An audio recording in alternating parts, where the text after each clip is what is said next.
Hi, welcome to the Chamonix Valley. I'm Tim, I'm one of the guides with Alpenwild. I'm just finishing my summer season, and one of the things that many of my guests were saying was they would really enjoy some kind of demonstration as to what I carry in my rucksack while hiking on the Haute Route or the Haute Route Deluxe, both of which I've spent time on this summer. So I'll just run through this. We'll talk about rucksacks in a second, but I'll show you what I carry and how I carry it, and hopefully it'll be of some use to you all. So first of all, I have my lid, and in my lid are the things that I would like quick access to. So I'll show you what I've got. I have my map, or it might be an information book on wildlife or birds, animals, flowers. And as well as that, I also carry a small monocular, half a binocular, which is quite useful. If we see a chamois in the distance, we can pull this out, and obviously we need quick access to that.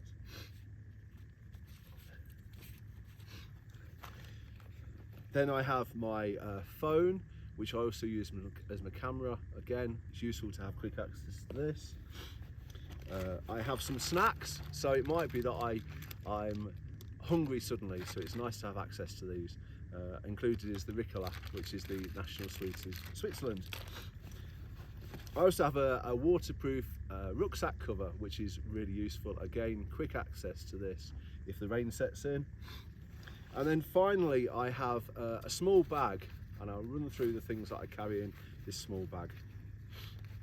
Again, it's all about quick access.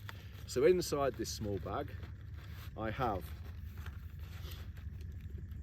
sun cream, and I have lip protector, both pretty useful. In the Alps it gets pretty hot, and we like to get sunburnt if we don't protect ourselves from the elements. I also have a few blister plasters. We use Compeed, but I'm sure you can get the same in North America. I also have some tissues, just in case I get caught short, and some hand sanitizer.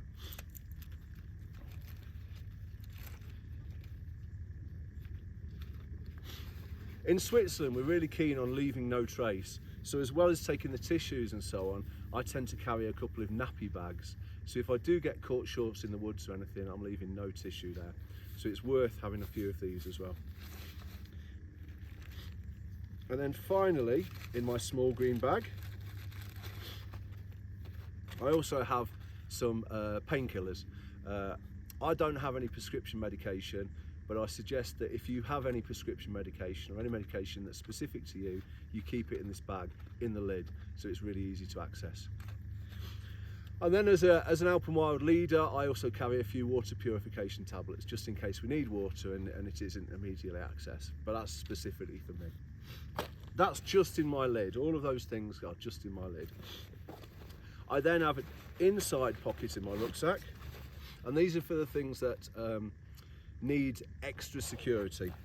So I always carry my wallet with my credit cards and so on. I always carry my passport, so that if for any reason I have to leave the route, if there's an incident or an accident and I need to go straight to hospital, I don't have time to go to the hotel, I've always got my passport with me. I've also got my Swiss wallet with all my Swiss money in it, and as well as that, I always have a battery pack and a charging lead. The last thing you want to do is be on a beautiful hike and there's no charge in your battery or your phone to capture these moments such as these. Into my main compartment,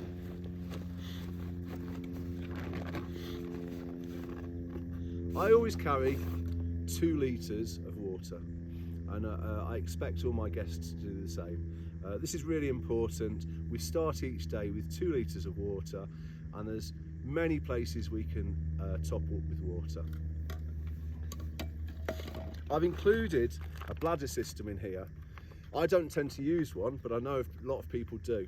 And what I suggest is if you have a bladder system, you ensure that that's got maximum water, but you will also include another container of water, because it's very easy to drink water, suddenly you've got no water, and this is like your reserve water.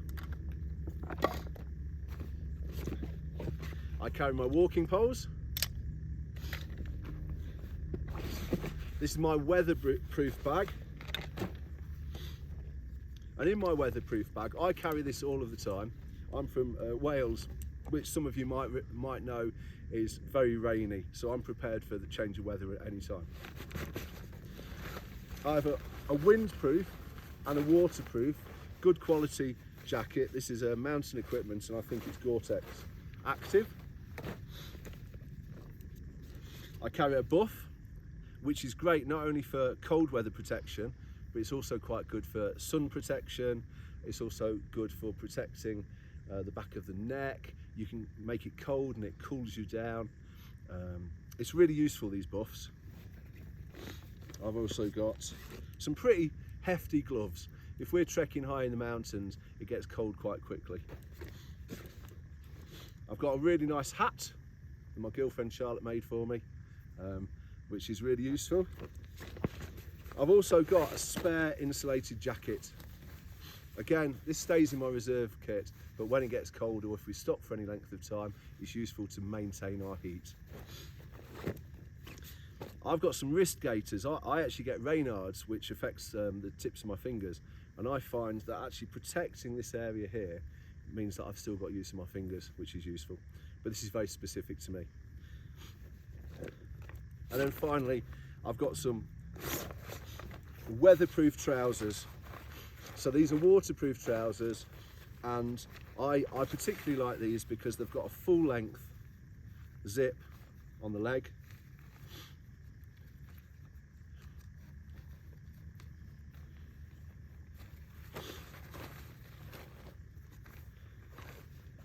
So I can undo them and I can put them on without removing my boots, and that's really useful. I tend to encourage everyone to carry all of those things every day, but obviously each day we look at the weather forecast and we can decide how essential all of that kit or some of that kit is. And finally, in my big bag, I carry a first aid kit. And in my first aid kit, I carry a torch, a head torch. This is pretty useful. I think if you're doing the normal hiker's Haute Route, which involves staying in mountain huts, this is essential.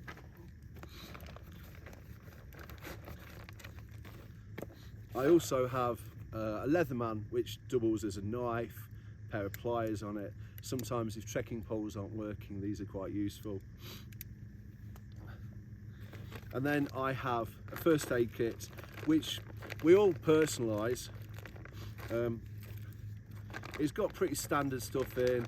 It's got some crepe bandages, it's got some more blister plasters, wound dressings, various painkillers, a few other bits in it, and a couple of key things that I'd like to suggest to you over gloves.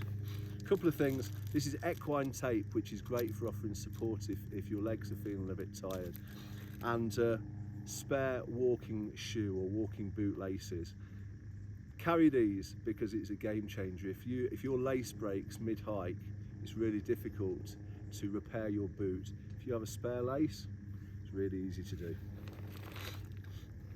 And that's what I carry in my rucksack. I've bought two rucksacks, and I'll show you. I carry quite a substantial 35-litre rucksack with good hip support, and it's pretty big.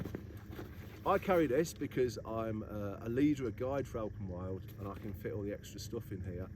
I would suggest if you're doing the normal hiker's Haute Route, you carry something of about 35 litres, because for the 2 nights in the mountain huts, you need to carry extra stuff. You need to carry spare clothing, toiletries, anything extra. This, I would suggest, is fairly standard for a Haute Route normal, 35 litres. This is a Deuter one. If you're doing the deluxe Haute Route that doesn't involve the mountain huts, I would suggest possibly something like this. This is 20 litres. You can see it's a bit smaller, it's a bit more compact. It's a really comfortable little sack. If you can fit all of your weatherproof kit and your water into something like this, I think it's more than adequate. The reason I want to say this is for mountain huts, for the Haute Route, including the mountain huts, and this is for the Haute Route Deluxe, where we're trekking from hotel to hotel. I hope this has been useful. I'm looking forward to next season, where I'll be involved in more Haute Routes, more Haute Route Deluxes, and maybe I'll see you next year. Thank you very much. Goodbye.